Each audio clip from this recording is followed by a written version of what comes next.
विराम देते हैं, क्योंकि यदि महात्मा की ही चर्चा हम करने लगे तो 7 दिन गुजर जाएगा, तो फिर कथा आगे कैसे बढ़ेगी। तो महात्मा को यहाँ हम विराम देते हैं। महात्मा में 504 श्लोक थे, 6 अध्याय था। यहाँ पर वेद व्यास जी भागवत में लिखते हैं कि भगवान के गुणगान का जिसके कंठ से संबंध हो जाता है वो बैकुंठ का वासी हो जाता है, स्पष्ट लिखा। दूसरी बात क्या लिखा कि जिसके अंदर कथा के रसपान की इच्छा जगी, धावंती रसलम पटा, उसको पता हो गया कि कथा 4 बजे आरंभ होगी, तो सारा काम छोड़ के, खाना छोड़ के दौड़ते हुए आ जाएगा। धावंती पागलों की तरह आ जाएगा। वो भावुक रसीले रुक नहीं सकते, वो दौड़ते हुए सारा काम छोड़ के आ जाएंगे। तो ऐसे लोगों के हृदय में भगवान विराजमान होने लगते हैं। यह पहला लक्षण है कि यदि आपकी रुचि कथा में बढ़ गई तो समझ लेना भगवान की कृपा आप पर हो गई। कन्हैया आपके हृदय में प्रकट होने वाले हैं। और इच्छा कब जगेगी आपके अंदर? क्या आपके गांव में इतने लोग हैं? नहीं, इससे भी ज्यादा लोग हैं, लेकिन अभी तक लोग नहीं पहुंचे। आपके अंदर कथा रसपान की इच्छा कब जगेगी? जब आपका पुण्य साथ देगा। जब तक आपका पुण्य साथ नहीं देगा आप कथा में आ नहीं सकते। तो यदि आप कथा में आए हो तो समझ लो कि आपका पुण्य साथ दे रहा है, आपका कल्याण हो जाएगा। आप भगवान के प्रेमी बन जाओ। यदि तुम किसी को अपना प्रेमी बना लेते हो तो उसको देखे बिना नहीं रहा जाता, उसकी चर्चा किए बिना नहीं रह जाती, उसकी चर्चा सुने बिना नहीं रह जाती। तो भगवान को अपना प्रेमी बना लो। कथा कितनों सुनोगे पेट नहीं भरेगा। प्रेमी की बात सुनने में कोई किसी का पेट भरा है क्या आज तक? सब चाहता है कि प्रेमी की बात हम खूब करें, अब प्रेमी की बात हम खूब सुने। तो भगवान को अपना प्रेमी बना लो। ये प्रेम शब्द क्या है? भारतीय स्टेट बैंक का नाम आप सुने हैं? भारतीय स्टेट बैंक। तो भारतीय स्टेट बैंक का शॉर्ट नाम क्या है? SBI, छोटा नाम। तो परमात्मा का छोटा नाम क्या है? प्रेम है। प्रेम जगत का सार और कुछ सार नहीं, बस एक प्रेम। प्रेम ते प्रकट हो ही मैं जाना। वो परमात्मा कैसे प्रकट होता है? प्रेम से प्रकट होता है। वो आपके मिठाई से प्रकट नहीं होता, आपके दिखावा से प्रकट नहीं होता। आप परमात्मा से प्रेम करते हो कि नहीं करते हो? यदि तुम परमात्मा से प्रेम करते हो तो वो आपका प्रेमी बन जाएगा, आपका कल्याण कर देगा। यदि तुम झूठ मूठ का मंदिर में गए हो दिखावा के लिए कि फलाना बाबू ने 1 लाख रुपये का मिठाई चढ़ाया, सीना तान के जा रहे हो, तो भैया जगत को बनाने वाला तेरे मिठाई का भूखा है क्या? वो तो सारे संसार को बनाया है, उसको तो अपना मिठाई दिखा रहा है। राम राम चीठी जैसे सूरज को दिया दिखाने के बराबर है। इसीलिए यदि आप चाहते हो कि परमात्मा की कृपा मिले तो परमात्मा से प्रेम करना शुरू कर दो। बस परमात्मा के प्रेमी बन जाओ। मंदिर में मांगने मत जाओ, परमात्मा से कुछ मांगने मत जाओ। केवल परमात्मा को अपना दोस्त बना लो। और जो ही परमात्मा को अपना दोस्त बना लोगे तो परमात्मा की सारी संपत्ति तुम्हारी हो गई। क्यों मांगने जाते हो? कुछ लोग तो परमात्मा को, भगवान को नौकर बनाने जाते हैं। आप कहोगे कैसे? तो जाके मंदिर में क्या कहेंगे? परमात्मा हमारे बहू को बेटा दे देना, 1.25 किलो लड्डू चढ़ाएंगे। बोलो, भगवान तुम्हारे बहू को बेटा देगा तब तुम 1.25 किलो लड्डू चढ़ाओगी? आजकल नौकर भी एडवांस पैसा लेते हैं तो काम करते हैं, और तुम भगवान को नौकर से भी गया गुजरा समझ लिया। विचार करो, सोचो।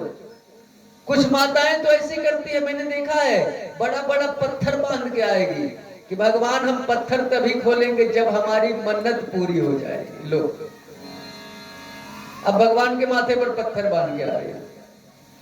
ऐसा सब काम नहीं करना है। भगवान से केवल मिलने जाओ, और यदि भगवान से कुछ कहना है तो इतना कहो, कितना? भगवान मेरे लिए आपको जो अच्छा लगे वही दे देना, बस इतना कहो। देखो, वो सारे दुनिया का मालिक है, यदि वो देगा भी तो अपने हैसियत से देगा। मांगने वाला अपने हैसियत से मांगता है। यदि मान लो कोई गरीब आदमी है और किसी जमींदार के यहाँ जाएगा तो कितना मांगेगा? अपने औकात के अनुसार। 1 जोड़ी बैल दे दो, यही मांगेगा। खूब मांगेगा तो 5 जोड़ी बैल दे दो। लेकिन यदि कह देगा कि जमींदार साहब आपको जो अच्छा लगे वही दे दो, तो जमींदार अपने हैसियत से देगा। तो जब अपने हैसियत से देगा तो 100 जोड़ी बैल दे देगा। इसलिए भगवान से कभी मांगो मत। कह दो भगवान जो देना है तुम दे दो, भैया हम तो हाजिरी लगाने आए हैं, हम तो तुमसे प्रेम करने आए हैं, हम भिखारी बनके तुम्हारे पास नहीं आए हैं। देना सीख लो। भगवान से बोलो कि बोलो तुम हमसे क्या चाहते हो, बोलो हम देने आए हैं तुमको। प्रेमी को अपना लोग भूखे रह के भी भोजन कराता है कि नहीं? प्रेमी को अपने फटा कपड़ा पहन लेगा, अपने प्रेमी को बढ़िया पहनाएगा। क्या खिला दे, क्या पिला दे, कहाँ बैठा दे। तो भगवान से जाके बोलो, बोलो भगवान क्या लोगे? बोलो हम तुमको देने आए हैं, तुम हमको क्या दोगे? तो भगवान के खेत में बोके तो देखो, इतना काटोगे फसल समय पर कि रख नहीं पाओगे। अब हम कार्तिक के महीना में अपने खेत में जौ का फसल बो दिया, अब बैसाख में जा रहे हैं कि गेहूं काटेंगे। कितने बड़े पागल हो। तूने जौ की फसल बोई है तो गेहूं खेत में कहां से होगा? राजी राजी जौ काट लो, अगले साल फिर गेहूं बोना, गेहूं काट लो, काटोगे। जैसा करोगे वही पाओगे। दिन भर हम झूठ सच बोलेंगे और अच्छा फल चाहेंगे, कैसे मिलेगा? बोलो, ये कैसे हो जाएगा? जैसा करोगे वही तो मिलेगा। अपनी पत्नी को यदि आटा लाके दी हो तो पत्नी तुझे भात कहां से खिलाएगी? पत्नी को चावल लाके दो, भात खिलाएगी। तो भगवान को भंडारी मान लो, रसोईया मान लो, जो दोगे वही बना के तुमको देगा। तो इस तरह से महात्मा की चर्चा मैंने आपके सामने रखी। और चलो भागवत की कथा हम लोग आरंभ करते हैं। अभी तक भागवत की कथा आरंभ नहीं हुई, क्योंकि सुखदेव जी ने पहले भागवत में महात्मा की चर्चा की। और ये जो महात्मा है, पहले मैंने निवेदन किया था कल कि इस महात्मा को पद्म पुराण से लेकर के भागवत में डाला गया। ये भागवत का प्रसंग नहीं है, भागवत की किताब में है, लेकिन पद्म पुराण से लिया गया महात्मा है। अब भागवत की कथा व्यास जी आरंभ कर रहे हैं, जिसको सुखदेव जी कह रहे हैं। तो भागवत की कथा यदि आरंभ हो तो किसी काम को शुरू करने से पहले मंगलाचरण होता है ना। तो अब यहाँ पर व्यास जी मंगलाचरण कर रहे हैं कथा आरंभ से पहले। आप कहोगे भाई साहब बता दो कि भागवत में कितने स्कंद हैं, कितने अध्याय हैं? तो जान लीजिए, याद रखिएगा, जितना बात आपको हम बता रहे हैं याद तो जरूर रखना चाहिए। भागवत में 365 अध्याय हैं। यदि एक एक अध्याय की कथा रोज हो तो कितना समय लगेगा? 1 साल। 365 अध्याय का एक किताब है, महात्मा को छोड़ के। 6 अध्याय में महात्मा है, 504 श्लोक है, तो 365 अध्याय। 365 अध्याय को कितने खंड में बांटा गया? भागवत में 12 खंड में बांटा गया, 12 स्कंद।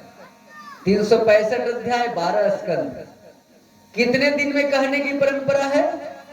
7 दिन में। अब आप विचार करो कि सबको सप्ताह में 7 दिन ही तो मिले हैं। साल में कितने महीने होते हैं? 12 महीने। साल में कितने दिन होते हैं? 365 दिन। तो 365 अध्याय, 12 स्कंद और 7 दिन में कहने की परंपरा। यही है भागवत। भागवत भगवान की जय। यही भागवत है। यानी सबको एक साल ही मिला है, सबको 12 महीने ही मिले हैं, सबको 7 दिन ही मिले हैं जीवन को सुधारने के लिए। सबको बराबर, चाहे राजा हो या रंक हो। भागवत को जो समझा दे और जो समझ ले, उसका जीवन धन्य हो जाएगा। लोग न समझ पाते हैं, न जो समझेगा वही तो समझाएगा। भागवत में कितने श्लोक हैं? आप लोग तो बहुत कथा सुने हो, कोई बता दो। 18,000 श्लोक है भागवत में। 18,000 श्लोक की संगीता है। और मंगलाचरण कहां से आरंभ होता है भागवत में? व्यास जी मंगलाचरण आरंभ करते हैं वैदिक सूत्र से। क्यों? इसलिए वैदिक सूत्र से आरंभ करते हैं ताकि सब लोग समझ लो कि भागवत कोई फालतू ग्रंथ नहीं है, वेद सम्मत ग्रंथ है। इसीलिए भागवत को शुरू किया वेद व्यास जी ने वैदिक श्लोक से। वेद का प्रथम ब्रह्म सूत्र क्या है? अथातो ब्रह्म जिज्ञासा। समझाते हुए चल रहे हैं। माता जी लोग समझ रही हो? हमारी कथा समझ में आ रही है? तो भगवान क्या है? तो भगवान के लिए जानने की इच्छा होनी चाहिए, जिज्ञासा होनी चाहिए। ब्रह्म को, ब्रह्म का शाब्दिक अर्थ होता है ज्ञान। ज्ञान को जानने की इच्छा होनी चाहिए। अथातो ब्रह्म जिज्ञासा। वो परमात्मा कैसा है? जन्मादयस्य अतो, यानी वो परमात्मा जन्म मरण से परे है। परमात्मा का न जन्म होता है न मरण होता है। जन्मादयस्य अतो। फिर आप कहोगे कि आप कृष्ण जन्म कैसे मनाते हो? कृष्ण का जन्म, लोग कहते हैं ना कि भगवान राम का जन्म हुआ था, कृष्ण का जन्म हुआ था। तो ना राम का जन्म हुआ था ना कृष्ण का जन्म हुआ था।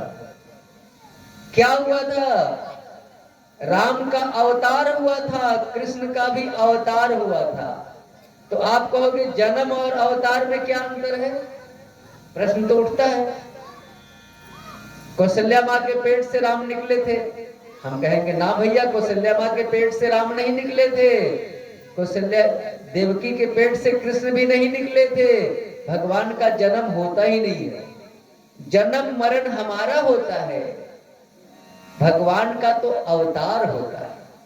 अवतरणी, अवतरणिका कहते हैं सीढ़ी को। जो ऊपर से नीचे उतरा है उसको अवतार। ऊपर से नीचे क्यों उतरा है? तो हम लोग जो अंधकूप में पड़े हैं ना, हम लोगों को बाह पकड़ के निकालने के लिए उतरा है। वो करुणा करना, अरे संसारियों इस रास्ते से चलो, तेरा कल्याण हो जाएगा। तो भगवान प्रकट होते हैं। भय प्रगट कृपाला दीन दयाला कौशल्या हितकारी। भगवान का जन्म नहीं होता। दिखाई पड़ेगा कि कौशल्या मैया गर्भ से है, लेकिन जब समय पूरा हुआ कौशल्या मैया का पेट अपने आप नीचे हो गया और भगवान चतुर्भुज रूप में प्रकट हो गए, शंख चक्र गदा पद्म लेके। कृष्ण भगवान के साथ भी वही हुआ। देवकी मैया को सब कहता था कि देवकी मैया गर्भवती है, गर्भवती है, लेकिन जो ही समय पूरा हुआ अपने आप पेट ठीक हो गया और भगवान 4 भुजा के रूप में प्रकट हो गए। और तब वसुदेव जी से कन्हैया ने कहा, सुनो बाबा, हम तुम्हारा बेटा बनेंगे, छोटा बच्चा बनेंगे, तुम हमें उठा करके जसोदा मैया के यहाँ पहुंचा देना, अब वहां से एक लड़की है लेके आ जाना। तो भगवान का जन्म नहीं होता, भगवान का अवतार होता है। तो जन्मादय से तो भगवान जन्म मरण से परे है। तो भगवान किसको कहा जाए? प्रश्न उठता है। थोड़ा समझिएगा, हम समझाने के लिए मंगलाचरण कर रहे हैं। तो भगवान किसको कहा जाए? तो सत्यम परम धीमहि, सत्य सत्य को धारण करो, सत्य ही परमात्मा है। व्यास जी ने किसी को भगवान नहीं कहा, क्या कहा? सत्यम परम धीमहि, सत्य को धारण करो वही परमात्मा है। यानी जो सत्य पर चल रहा है वही धर्म को धारण किए हुए, सत्य पर चलो। इसलिए तो हम लोग पहले अपने घर में सत्यनारायण व्रत कथा कराते थे। सत्यनारायण व्रत कथा, सत्य ही नारायण है, सत्य बोलने का व्रत लो, सत्यनारायण व्रत कथा। सत्य ही नारायण है। फिर नारायण का क्या अर्थ होता है? नारा जोड़ अयन, नारायण। नारा किसको कहते हैं? जल और जंतु को नारा कहते हैं। मान लो जल को ही मान लो, जल से ही तो सृष्टि का निर्माण हुआ। तो जो जल का घर हो, अयन का अर्थ होता है घर, नारायण, नारा जोड़ अयन। तो जो जल और जंतु का घर हो वही परमात्मा है। यानी ये सारा ब्रह्मांड जिसमें समाया हुआ है, जो सारे ब्रह्मांड में समाया हुआ है वही परमात्मा है। इसीलिए तो गोस्वामी जी ने क्या कहा? सिया राम मैं सब जग जानी, करहूं प्रणाम जोरी जोरी पानी। ये सब परमात्मा है, सब, दूसरा कोई है ही नहीं। वही तो अनेक रूपों में पड़ा हुआ है, अनेक रूप धारण करने वाला वो एक है, बस वही एक है। यदि उसका एक नाम होता तो अनेक कैसे बनता? इसलिए उसका कोई नाम नहीं है, वो सत्य स्वरूप है। भगवान का कोई नाम नहीं। भगवान का नाम हम लोगों ने रखा। भगवान तो बिना नाम वाला है, बिना रूप वाला है, बिना गुण वाला है, बिना आकार वाला है।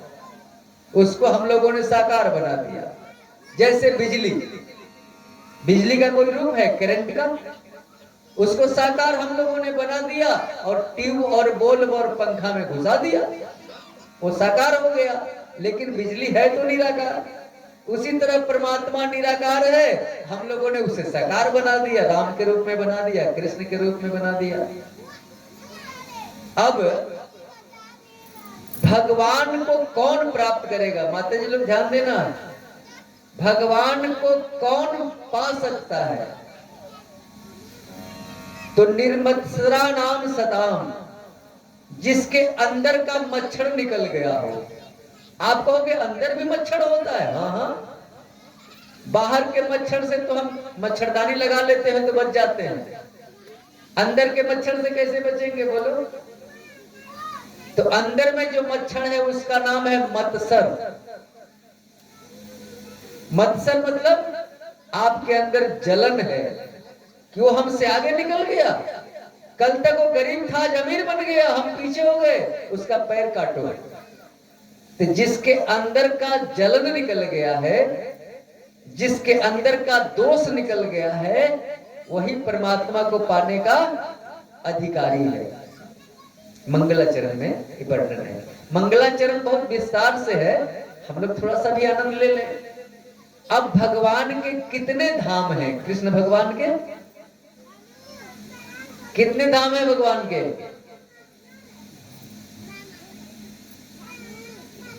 चलिए हम बता देते हैं। भगवान के 3 धाम हैं। कृष्ण भगवान के 3 धाम। कौन कौन धाम? तो पहला धाम है श्री वृंदावन। आप कहोगे भगवान वृंदावन में कितने बरस रहे थे? तो वृंदावन में भगवान 11 वर्ष रहे थे। तो 11 वर्ष केवल वृंदावन में रहे थे? नाना, 4 वर्ष कन्हैया रहे थे ब्रज में, जो वृंदावन से थोड़ा दूर है, ब्रज, नंद बाबा का गांव। तो 4 वर्ष वहां रहे कन्हैया। 4 वर्ष के बाद नंद बाबा वृंदावन आ गए। तो वृंदावन में कन्हैया 7 वर्ष रहे। तो कुल कितना हो गया? 11 वर्ष। तो वृंदावन में कोई आपसे पूछे तो बताना कन्हैया वृंदावन में 11 वर्ष रहे हैं। तो उस समय कन्हैया के दोस्त कौन कौन थे? मधुमांगल, श्रीदामा, मनसुखा, यही लोग तो दोस्त थे। यादव लोग, यादव मंडली, भगवान के सखा, गोपियां, रास रचाए थे भगवान, ये लोग भगवान के सखा थे। जब भगवान 11 वर्ष के हुए कन्हैया, तो वहां से चले मथुरा। मथुरा में कोई आपसे पूछे कि भगवान कितने वर्ष रहे थे, तो मथुरा में भगवान 14 वर्ष रहे थे। तो मथुरा में भगवान के कौन कौन दोस्त थे? दोस्त मतलब जिससे दिल की बात कही जाए, जहां पर दो मिलके एक हो जाए, दो जहां अस्त हो जाए, दोस्त। तो वहां पर भगवान किससे सलाह करते थे? तो भगवान का एक चचेरा भाई था उद्धव जी, और एक चाचा थे भगवान के अक्रूर जी, यही लोग भगवान के परिकर थे। तो भगवान मथुरा में रहे 14 वर्ष। तो 14 और 11 कितना हुआ? 25 वर्ष। तो 25 वर्ष के जब हमारे कन्हैया हो गए, तो मथुरा को छोड़ दिया, रणछोड़ बन के भागे और चले गए द्वारिका। समुद्र के बीच नगरी बनाई, और वहां पर कन्हैया कितने वर्ष रहे द्वारिका में? देखिए, एकदम कट टू कट में कथा हो रही है, ताकि कोई आपसे प्रश्न करे तुरंत आप उसको उत्तर दे दो क्या।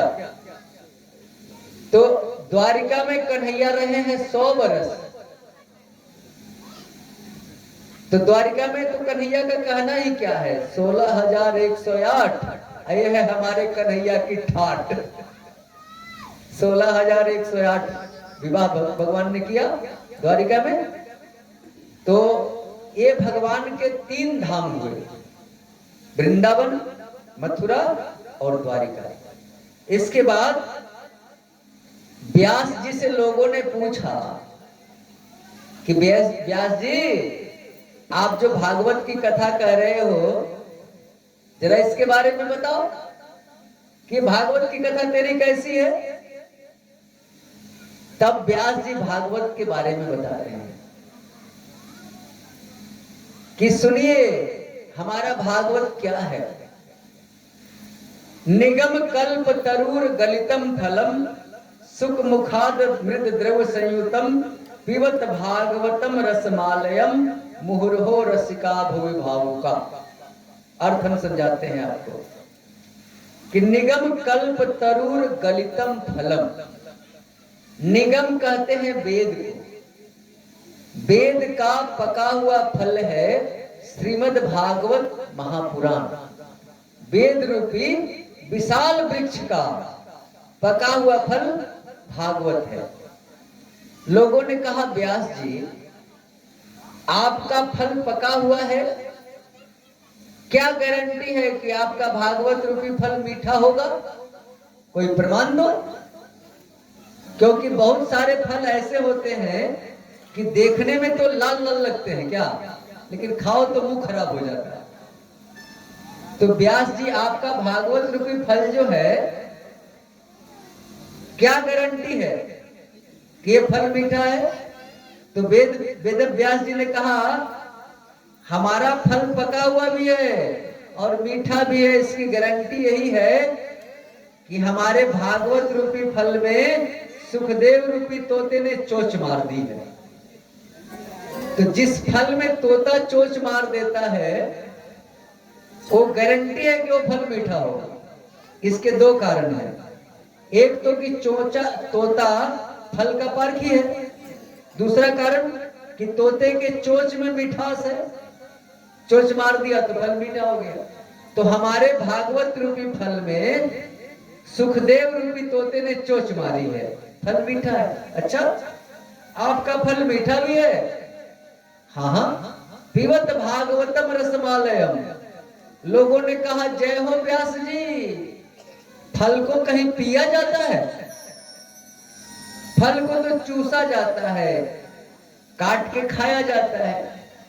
तो व्यास जी ने कहा, सुनिए, उसी फल को चूसा जाता है जिस फल में छिलका गुठली हो। हमारे भागवत रूपी फल में केवल रस है भैया, इसमें न छिलका है न गुठली है, इसलिए इसको पियो। तो किसको पिला रहे हो फल को? तो अंत में कहा मोरहो रसिका भुवि भावुका।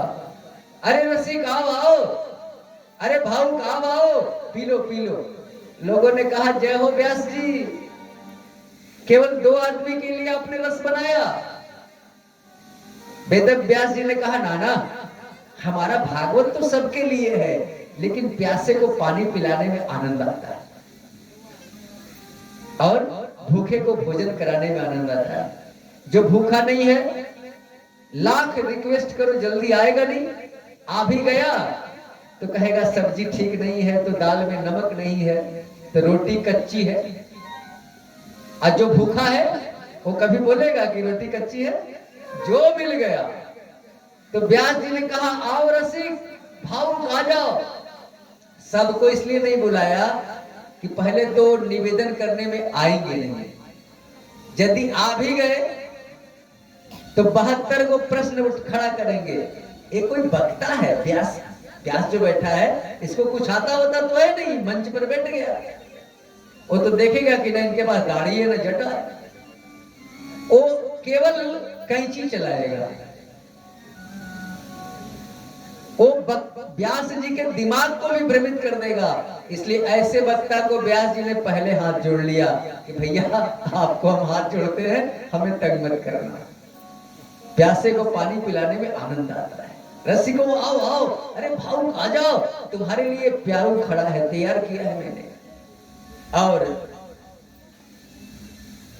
भागवत के एक शब्द को भी जो मान गया उसका जीवन बदल गया। भागवत में इतने ज्ञान बताए जा रहे हैं, किसी एक ज्ञान को पकड़ लो ना, जीवन समझ जाएगा, धन्य धन्य हो जाओगे। ये मानव तन पाना सार्थक हो जाएगा। इतने सारे सूत्र दिए हुए हैं ज्ञान के। अब लोगों ने कहा व्यास जी, आप कहते हो कि वेद रूपी विशाल वृक्ष का पका हुआ फल है, तो स्वर्ग से आया है, धरती पर आया होगा तो धमाक से गिरा होगा, फूट गया होगा, बिखर गया होगा। तो वेद व्यास जी ने कहा सुनिए सरकार, हमारा फल तो स्वर्ग से आया है, लेकिन ज्यों का त्यों धरती पर आया है। लोगों ने कहा कैसे, कोई प्रमाण दो। तो देखिए हम आपको बता रहे हैं कि भागवत स्वर्ग से धरती पर ज्यों का त्यों कैसे आ गया। नारायण के डाली से जब ये फल टपका, भगवान नारायण विष्णु भगवान के डाली से जब फल टपका तो ब्रह्मा के डाली पर आके अटका। अब ब्रह्मा के डाली से जब फल टपका तो नारद के डाली पर अटका, और नारद के डाली से जब फल टपका तो वेद व्यास के डाली पर अटका, और वेद व्यास के डाली से जब फल टपका तो सुखदेव के डाली पर अटका, और सुखदेव जी परीक्षित को सुनाए, और हूबहू वही भागवत, स्वर्ग की भागवत आज आपके गांव इकराही तक आ गई। भागवत भगवान। ये भागवत टूटा फूटा नहीं है, ज्यों का त्यों स्वर्ग का भागवत हूबहू आपके गांव में हो रही है। यदि कोई होंगे इसमें तो घर में भागवत की कथा उल्टा कर देखिए, एकदम सीरियली कथा चल रही है, पेज नंबर उल्टाते जाइए, एकदम कथा लगातार आपको मिलेगी। फर्क क्या मिलेगा? फर्क मिलेगा क्या मिलेगा? तो जो कथा भागवत में आधे घंटे की है तो हमने थोड़ी कटिंग की है, उसको 10 मिनट की बनाई है, 5 मिनट की बनाई है, इसलिए कि हमें 7 दिन में कह के निकलना है। गुरु की कृपा है, वही हूबहू ज्यों का त्यों भागवत आपके बीच वो कथा आज हो रही है आपके गाँव में। एक भजन का आनंद लीजिए, फिर थोड़ी देर कथा और चलेगी।